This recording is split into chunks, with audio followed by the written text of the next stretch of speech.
Greetings and salutations there, my friends.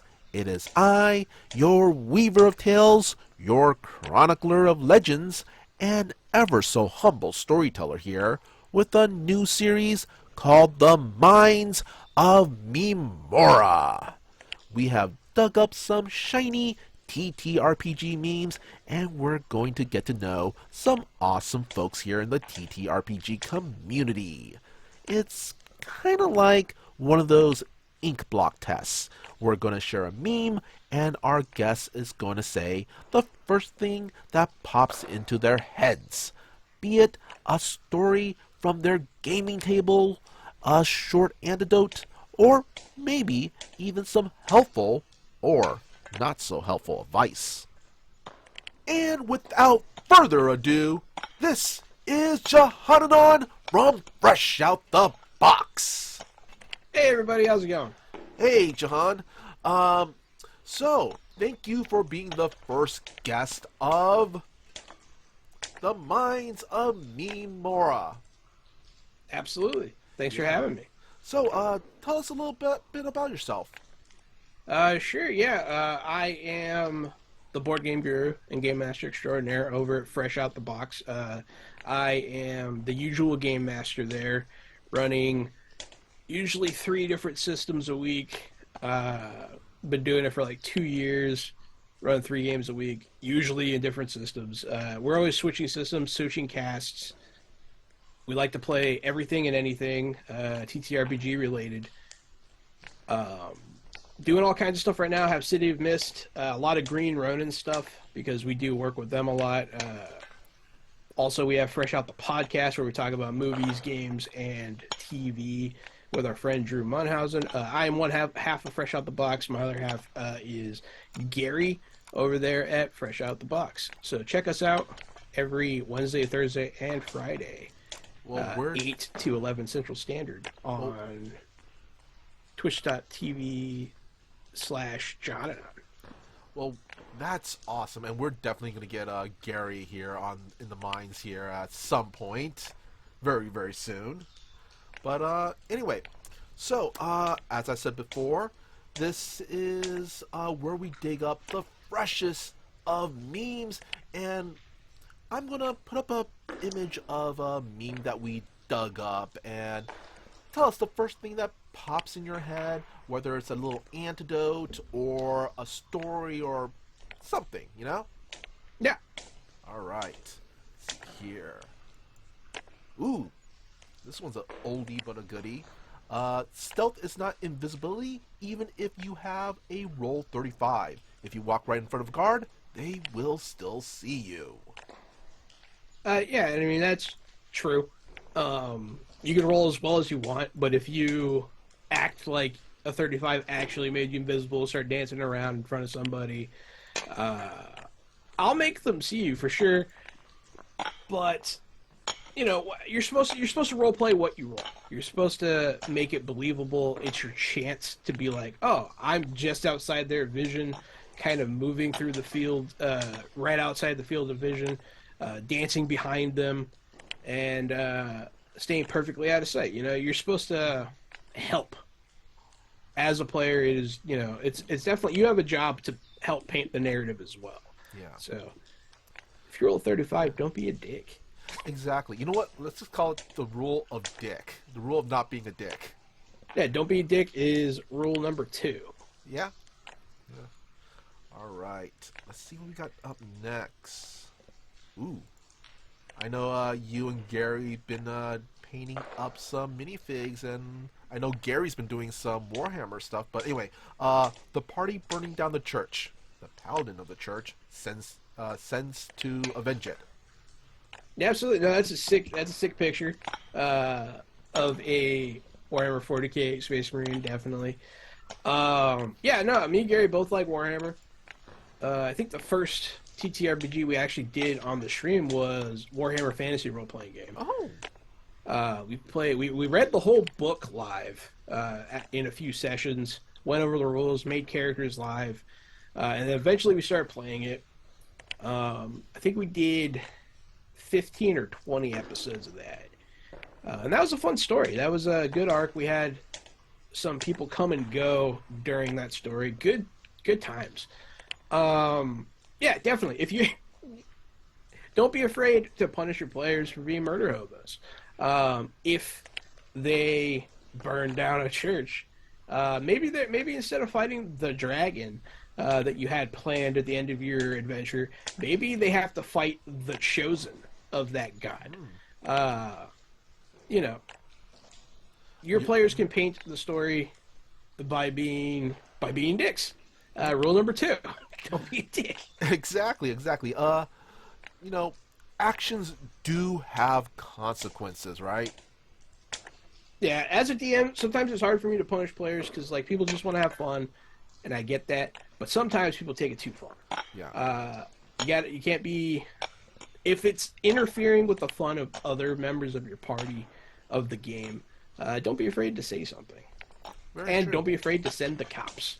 Very true. And also, honestly, those consequences sometimes do make for some really, really good story hooks, huh? Yeah, if you do it right, it improves the game as opposed to detracts from it. Like it shouldn't feel like a punishment to your players. You're trying to punish their character. The player should still have fun. That's an important distinction. It's not you against your players ever. Yeah. All right. Let's see what we have next. Ooh. Oh, we got a Mickey Mouse one. Necromancer. Necromancer. Put some corpses into a bag of holding. The party. What are you going to do with this? The Necromancer. It's a surprise tool that will help us later. Oh, yeah. No, this reminds me of a character I had. I had a character, one of my favorite characters I've ever played. He was a transmutation wizard. He was a young prodigy, early 20s at the time of the game starting. Transmutation wizard. But his backstory was he came from a sort of like a dark magic country, sort of like a Russian style frozen wasteland place. And when my character was born, his name is Dorian Ashenhurst. He was stillborn, and his mother used dark magic to keep him alive. Ooh. And he became infamously known as the Dead Child. And he would use his necromantic prodigy powers to take over fortresses for his mother. Blah blah blah. Until one day he escaped to a cave after a battle, came into contact with an otherworldly power, and it brought him fully to life. And it showed him like the making of creation and that kind of thing. And that's when he became, first off, alive, and second off, a transmutation specialist. That's where because he could see the way the world should be. But he still had the necromantic powers, and they would still bring him to bear from time to time. I actually had a skeleton in a bag of holding, and I could pull it out and animate it, and then like send it in a hallway to go check for traps. Because I feel like that's a really fun way to check for traps. Well, it is. I mean, that's a really great way to use your necromantic abilities. I mean, a skeleton is basically a body. Yeah. All right, all right. Let's see what we got. Yeah, necromancy has always been one of my favorite aspects of fantasy. Yeah. Always. All right, let's see what we got for number 4. The party. Didn't we already hear your tragic backstory, the rogue? And you'll hear it again. Love a good Brooklyn Nine-Nine meme.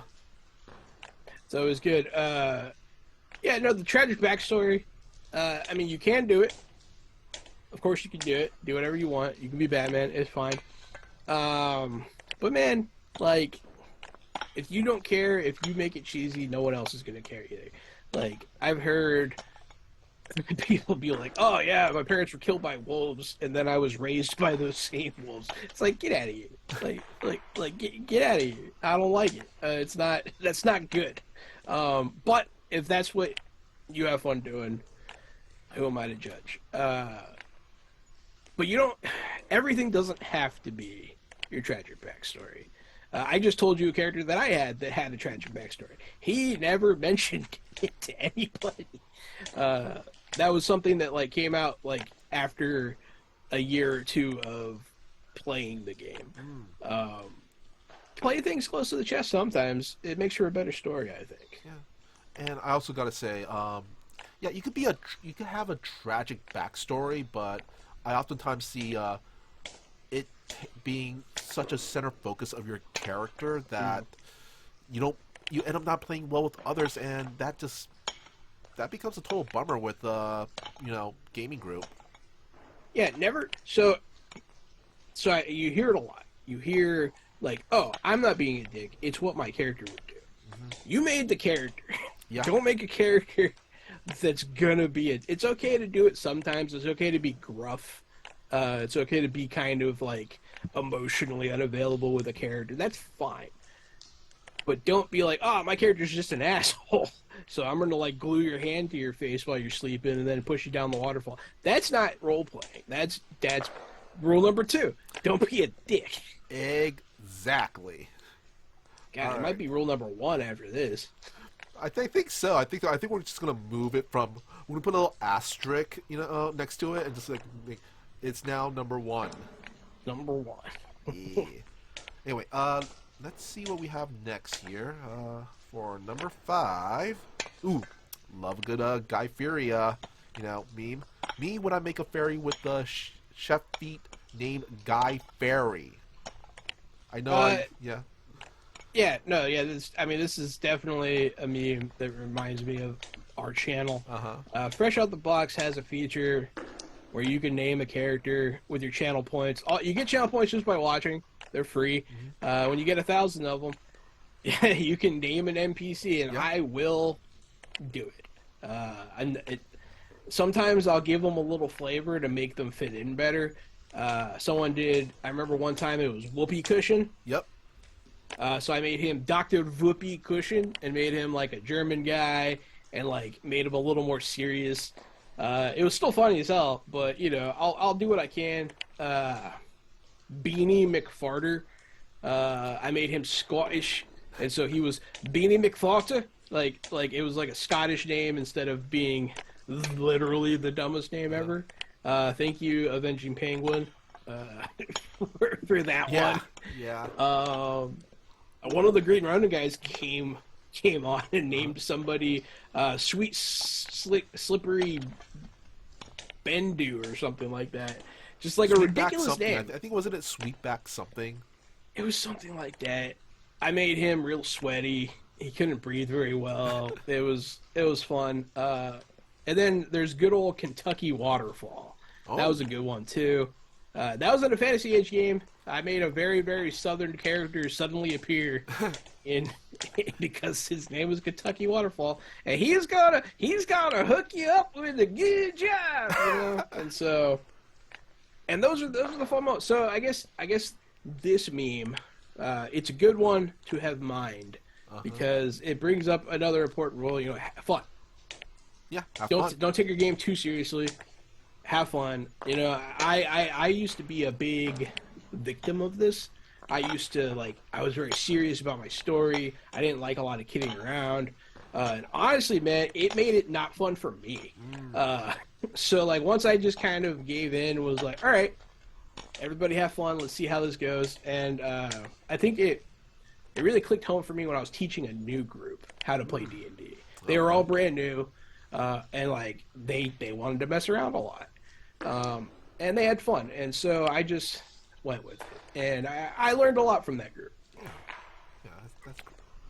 Yeah, once again, rule number 2, asterisk, rule number 1. Yeah, don't be a dick. Everybody have fun. Yeah. All right. Actually, before we move on, can I ask what has been your favorite, channel redemption name on Fresh Out the Box?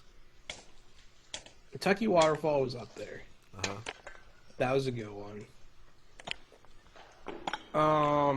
Man, there's so many annoying ones that people would bring up. I can bring one up real quick. Here, I know there's one sitting here waiting. I know there is. Do you want to share it with the class or share it with the mind? Yeah, absolutely. Let me take a look at it. I write them down in my notes, and I'm like, okay, I got to use this one.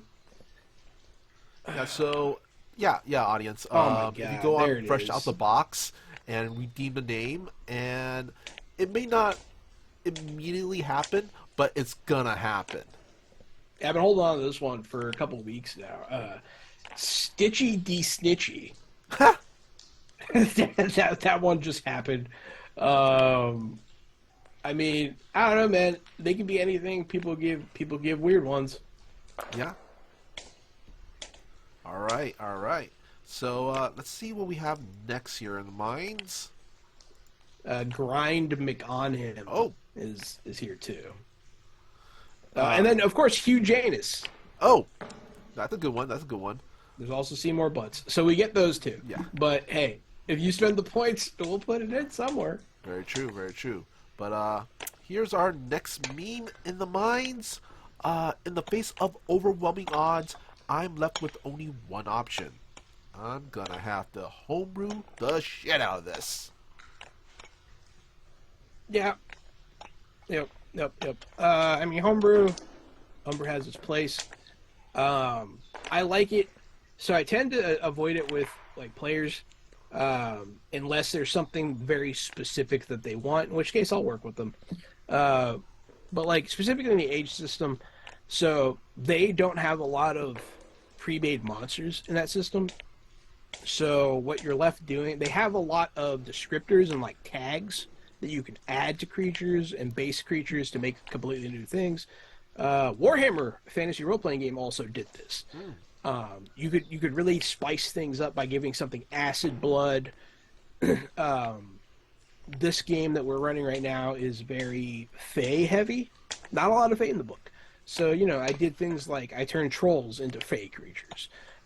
Made them, like weak to rhymes. Like if you rhyme at them, they'll take they'll have disadvantages and stuff. One of my players was fighting alien creatures, and he was trying to distract them by feeding them gunpowder. Oh. And he rolled really good, and so he did it. He fed them gunpowder, and they like left him alone. But the next game session, I kind of need like an in between session, and so they came upon a fireworks delivery, and they were helping them across to the King's Festival. And those creatures came back to eat the gunpowder because they were addicted to it now. So don't be afraid to go against what the book says to change things. Homebrew the shit out of it for sure. Some of my favorite homebrews, man. I'm not going to say this one specifically yet, but I have these. All right, actually, this won't air until after I do it, anyways. So, my Fantasy Age game, I actually made these characters. I didn't get to use yet. There's a wedding that's going to happen at the castle, and a gift has been brought of furniture, like a really fancy, extravagantly carved bench made out of stone and wood. But what no one knows is that within that stone and wood hide a twisted, mutated stone and wood dryad that have been fused together into some sort of super monster.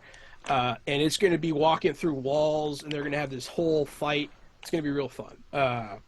So yeah, don't be afraid. It's going to be a whole situation. I'm really excited for it. It should be our next session, actually. But don't be afraid of homebrew. Homebrew is your friend. Yeah, I mean, remember, it's your table. You're the one running things. Yeah, the only cautionary thing that I would say is just be careful that the precedents that you set are things that you're okay with. Exactly. That's why session zeros are so important. Yes. All right. Let's see here what we got for number 7. Lucky number 7. All right. The DM. 3 insectoid creatures approach. Mandibles clicking hungrily. The wizard. I cast Fireball. It'll hit all 3, right? The DM. It sure will. Insert evil laughter. And we got here a stat block of a creature called the Mage Hunter, which is apparently some kind of creature that has ability called Consume and Destroy. When the hunter takes damage from a spell, it takes only half the triggering damage rounded down. If the creature that casts a spell is within 60 feet of the hunter, that creature must succeed on a DC 14 dexterity saving throw or take the other half of the damage. Yeah, this is so DM Evil After. Yeah, so whenever you get to use something like this against a player, it's really exciting. Whenever they like trigger something that you've been waiting for, it's exciting.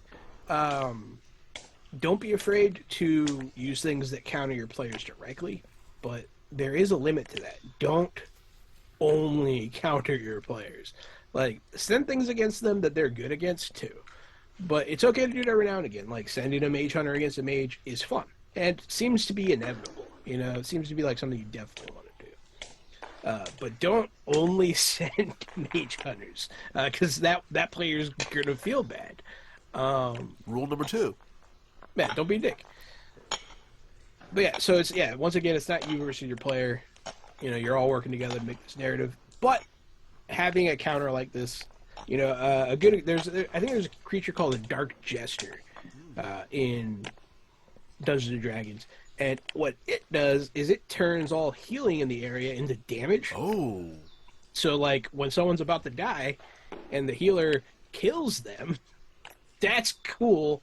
But also, you know, it's good to have there be some sort of warning to this. Like, maybe they see it happen to somebody else, or like the room before there were pictographs or something, or maybe have it happen to a lesser degree the first time, because just auto killing a player is never fun. Yeah, very true, very true. Like I said before, refer back to rule number 2, which asterisk rule number 1. All right. See what we got up next here. Number 8. Iceberg. Yeah. Prepare for anything. And then that's a tip is prepare for anything. And the rest of the iceberg is improvisational bullshit. The life of a dungeon master. I mean, yeah, that's true. I mean, I know you run sometimes. You've run a few games. I'm sure you know. You can't plan for what your players are going to do. Yeah. So I pretty much, my prep's pretty light. I do a flow chart of what I want to happen, and like the triggering effects. Like, I'll put stuff. Yeah. But for the most part, like, I actually improvise a lot, because my players, I never know what my players are going to do. So I got to be ready for anything, and then improvise my ass off. Absolutely. Can I ask, like, how much of the threefold game we're in is prepared and then just improv bullshit? 80-20. 80. What's 80 and what's 20? What do you think? Oh boy. I'm thinking prepared is 20 and then improv is 80. So sometimes I prepare a lot. Like the South American episode we did with the creatures there. Like, I had all that planned out start to finish mostly. So that one was 80-20 in the prepared way. Okay. But sometimes it is not like that. Like that one session that you guys really, really liked, the Halloween session I did in the community center. Yeah. That one, all I had was that the serial killer was going to show up and people were going to start changing. That's all I had. And then, I just kind of need to see what you guys are going to do with that when it started happening, because I couldn't predict your behavior after the reveal, so I didn't try to. And that ended up being one of the best sessions I've ever run. So that was awesome. I really liked the moment where I got to like improv what my character would be like when he kind of went temporarily blind. When he went blind, yeah, you made me feel so bad. I felt so bad. I loved it though. It was so awesome. That was so awesome. Fun. It was a good game. Yeah. All right. Let's see what we got up next here. Number 9 is when the party tries to solve a puzzle. The goal is to be wrong in interesting ways. Some people do this thing where they don't have a solve for the puzzle. They just wait for the players to do something that might work. I tend not to do that. I usually know the solve ahead of time. Every now and again, I have to pull a puzzle out of nowhere. My most recent one was a statue with a rotating arm and a missing mirror. You had to put the mirror in the arm, open up the moon door to shine the light on a drawing of the sun to open up an ancient area. And they found it. So I guess the important part, make sure that make absolutely certain that you gave them everything they need to figure it out. You know what I mean? Yeah. Because sometimes I've seen other DMs do it, where in their head it makes sense, right? In their head they're like, oh, they should find this out, but they don't realize that they forgot to say this part, or that this part's not as obvious when you can't see it. You got to make sure that it's all laid out. Yeah. And also when they start struggling, start helping. Because no one wants to be in a room with nothing happening. Exactly. Real quick story on my end. Real quick. I remember playing a game once where the GM automatically assumed that all of us were intimately familiar with the color wheel. Oh, yeah. Yeah. We were not. And, yeah. If you present something like that to your players, show them a color wheel. Yeah. Don't you shouldn't need any sort of information like that to know it. You know what I mean? You shouldn't, because it's weird to make somebody have to study for a D&D game. You know what I mean? Study your color wheels. It's gonna be a test. It's not supposed to feel that way. It's supposed to be fun. I do study and research before the game starts, character-wise, because I will say I'm going to be playing a character who is a forensic scientist. Me, as myself, knows diddly squat about forensic science, but my character does, so I need to do a little research on it. Yeah, that's fair. No, that's a good point. My character Dorian that I talked about earlier, his original concept was based off of Edward Elric, because he's transmutation, but also necromancy, and they did both, and they kind of played with that whole thing the whole show through. But I didn't want to make it based off of the anime, so I just wanted to be like an alchemist. So I started looking into real world alchemy, and so I got a book and I started reading it. I found a lot of interesting stuff. The best depiction of alchemy that I've seen in fiction was in the Castlevania anime on Netflix. Oh, okay. Yeah, they get really into it. One of my favorite bards I've ever seen was in that show. I forget his name, but he was like Saint Josephine or something. I don't know. He was cool. Yeah. I will say also this, that honestly, you pick up a lot of random esoteric knowledge or trivia through just playing TTRPGs, really, Yeah.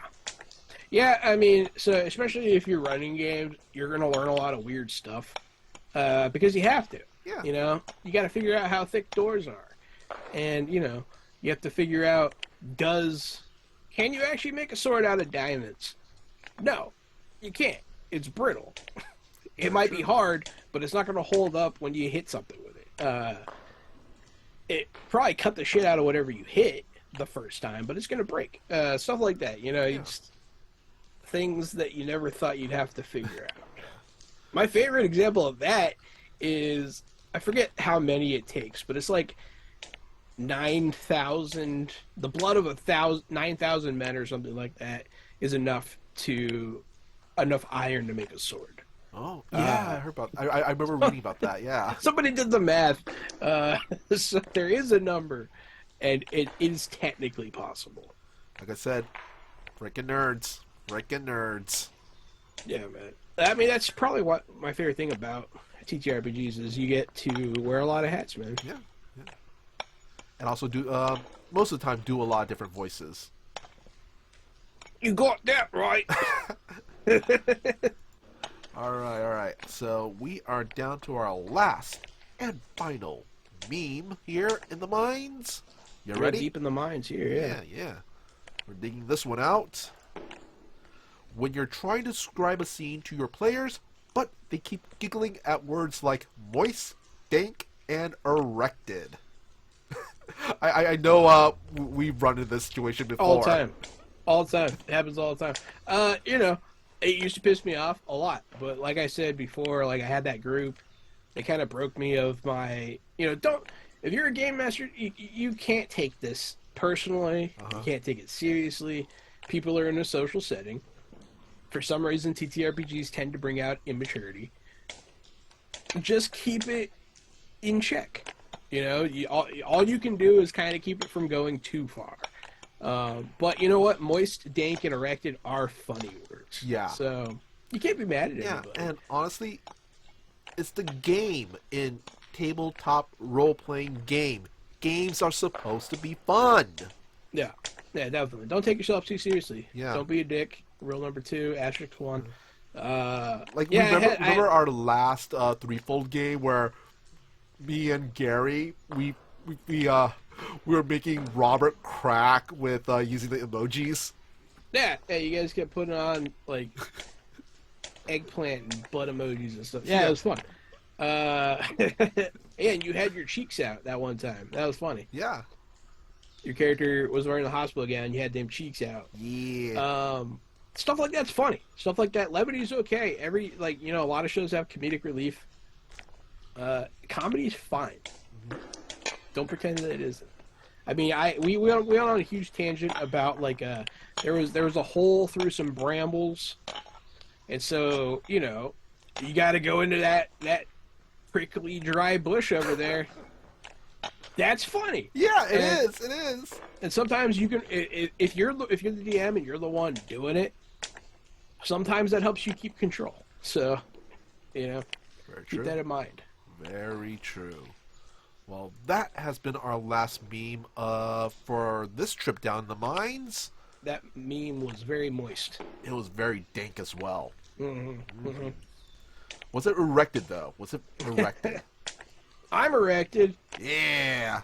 Good to hear. But anyway, so I hope that you had fun being our first guest here down in the mines. Yeah. And can you let our viewers know where we could find you all over the internet and stuff? Yeah, you can find me at RockFact on Twitter. You can find twitch.tv/Jahananon for our Twitch. We also have a YouTube, but that is a weird URL. Go to one of the other two. My link trees are there. All my links. Check us out Wednesday, Thursday, Friday for a variety of TTRPGs, mini painting, rules, previews, all kinds of stuff. We're always doing things. We're always having special guests. We're always having special streams. But yeah, check us out. I've been Jahananon from Fresh Out the Box. Yeah. And once again, I am your Weaver of Tales, your chronicler of legends, and ever humble storyteller. And you can find me all over the internet via my social medias at Mr. Kapow. That's MrKapao. And everywhere else in the description below. So, be sure to hit that like and subscribe. It really helps the channel. And as always, be good, be great, be awesome. Bye!